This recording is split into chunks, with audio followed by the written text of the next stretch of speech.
लौट आई बीजेपी की बब्बर श्रेणी, बीजेपी में छाई जश्न की आंधी। बीजेपी में शामिल होंगी मुरैना की महापौर, भाजपा नेता के साथ वायरल फोटो पर अटकलें तेज। जी हाँ दोस्तों, बड़ी खबर अपडेट सामने आ रही है। जैसे जैसे लोकसभा के चुनाव नजदीक आ रही हैं, कांग्रेस नेताओं की बीजेपी में शामिल होने की संख्या लगातार बढ़ रही है।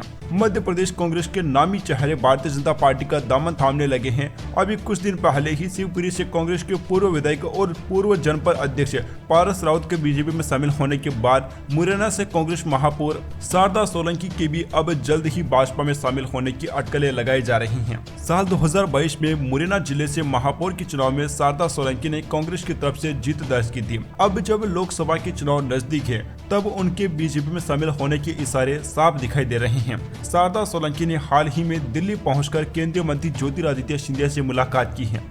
इसके बाद से ही राजनीतिक गलियारों में उनके बीजेपी का दामन थामने की चर्चाएं होने लगी हैं। सूत्रों की माने तो वो कुछ ही दिनों में कांग्रेस पार्टी से इस्तीफा देकर बीजेपी ज्वाइन करने वाली हैं। हालांकि इन बातों को तब और हवा लग गई जब लगातार प्रयासों के बाद कुछ दिनों से स्थानीय से लेकर प्रदेश कांग्रेस के नेताओं का उनसे संपर्क नहीं हो पा रहा है। ऐसे में उनके जाने से कांग्रेस को आने वाले चुनाव में भारी नुकसान की संभावना है। बता दें कि कांग्रेस महापौर शारदा सोलंकी के जेठ बाबूलाल सोलंकी भी मुरैना से सांसद रह चुके हैं। एक बार चुनाव हारने के बाद भी उन्हें कांग्रेस ने कमलनाथ और दिग्विजय सिंह से पारिवारिक रिश्तों के चलते सोलंकी को दोबारा 2022 में महापौर के चुनाव में उतारा था।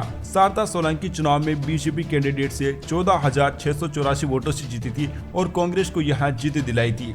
ज्योतिरादित्य सिंधिया से मुलाकात की फोटो सामने आने के बाद उनकी बीजेपी में शामिल होने की अटकलें तेज हो गई हैं। बीते साल मध्य प्रदेश में विधानसभा का चुनाव हुआ था। चुनाव में भारतीय जनता पार्टी ने कांग्रेस को पटखनी देते हुए राज्य में सरकार बनाई थी। सरकार बनाने के बाद बीजेपी ने सबको चौंकाते हुए शिवराज सिंह चौहान की जगह पर मोहन यादव को राज्य के मुख्यमंत्री के तौर पर आगे कर दिया और उनको सीएम बना दिया। अब लोकसभा के चुनाव सिर पर हैं। ऐसे में कांग्रेस की महापौर के बीजेपी के साथ जाने पर इलाके में नुकसान उठाना पड़ सकता है। Subscribe now and press the bell icon.